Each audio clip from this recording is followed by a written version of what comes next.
Welcome বন্ধুরা, আমি রিয়া বলছি। Welcome to my blog queen Riya. তোমরা সবাই কেমন আছো? আশা করি তোমরা সবাই অনেক ভালো আছো, আর আমিও তোমাদের আশীর্বাদে অনেক ভালো আছি। তো চলো, আবারও নতুন একটা সুন্দর ব্লগ নিয়ে চলে আসলাম তোমাদের জন্য।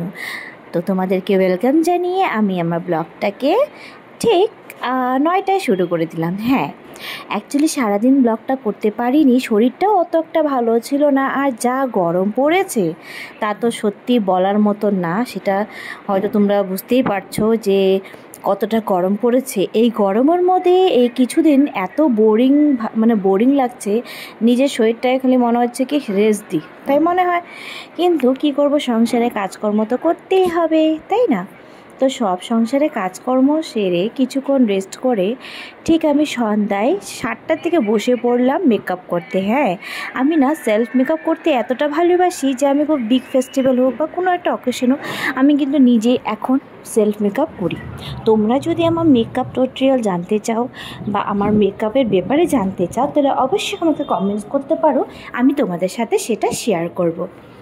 এখানে দেখো, মেকআপ টেকআপ করে 2 ঘন্টা ধরে মেকআপ করেছি। হ্যাঁ, 2 ঘন্টা ধরে মেকআপ করে ছেলেকেও রেডি করে দিলাম, আর আমার বড়মশাও গাড়ি নিয়ে চলে আসলো। আমরা না অনেকটা দূর যাবো বলে তার জন্যে কিন্তু আমরা বড় গাড়ি এনেছি। যেতে যেতে দেখো কি সুন্দর, মানে যে ভিউটা খুব সুন্দর। তো এইখানে অনেকটা দূর বলে আমরা আর বাইকটা নিয়ে নিই, আমরা বড় গাড়ি নিয়ে চলে যাচ্ছি। যেতে যেতে তো তোমরা কিন্তু খুব সুন্দর সুন্দর লাইটিং বলতে কি রোডের লাইট এগুলো দেখতে পারবে। আমার বন্ধুর ভাইয়ের বৌভাত ছিল, তাই আমরা চলে যাচ্ছি নিমন্ত্রণ বাড়ি। অ্যাকচুয়ালি না গেলেও হয় না, নিমন্ত্রণ রক্ষা তো করতে হবে। বাড়ির সবাইকে বলেছে, কিন্তু বাড়ির সবাই যেতে চাচ্ছিল না, বলো তোমরা যাও। এবার যেতে যেতে কি হয়েছে জানো, আমরা রাস্তাটা ঠিক চিনতেই পারছিলাম না, আমরা ভুল রাস্তায় ঢুকে গেছি। আবার এক্সচেঞ্জ করে আবার অন্য রাস্তায় ঢুকলাম। ঢোকার পর যখন জানতে পারলাম যে বিয়েবাড়ির সামনেই আমরা কাছাকাছি পৌঁছে গেলাম, তখন আমরা একটু শান্তি পেলাম। কেন কি, আমরা যে জায়গায় গেছি সেই জায়গার নাম হচ্ছে মাটিকাড়া। আর এখন কিন্তু অনেকটা ডেভেলপ হয়ে গেছে চারিদিকে জঙ্গল, চারিপাশে দোকানপাট ছিল, কিন্তু এখন রাস্তাটা ভেঙে হাইওয়ে বানিয়েছে।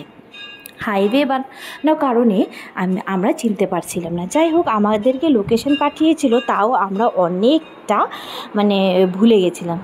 তো ফাইনালি আমরা পৌঁছে গেলাম। আর এখানে দেখো, এই যে ব্রাইড দেখতেই পারছো, আর এটা হচ্ছে আমার বান্ধবী। খুব সুন্দর লাগছে, খুব সুন্দর সাজিয়েছে, কি বলবো। দেখো ব্রাইডকে, দেখো কি সুন্দর লাগছে না সত্যি। তো বিয়ে বাড়িতে পৌঁছে গিয়ে আমরা অনেকটা মজা করেছি, অনেকটা এনজয় করেছি, ফটোশ্যুট করলাম। এই দেখো কি সুন্দর ডেকোরেশন করেছে, ডেকোরেশনটা বেশ ভালোই ছিল। আর ওইখানে লোকজন তো থাকবেই, আর এখানে ফটোশ্যুটও হচ্ছিলো। আমরা কিন্তু অনেকটা ফটোশ্যুট করে রিলস বানিয়ে চলে গেলাম মেনুতে।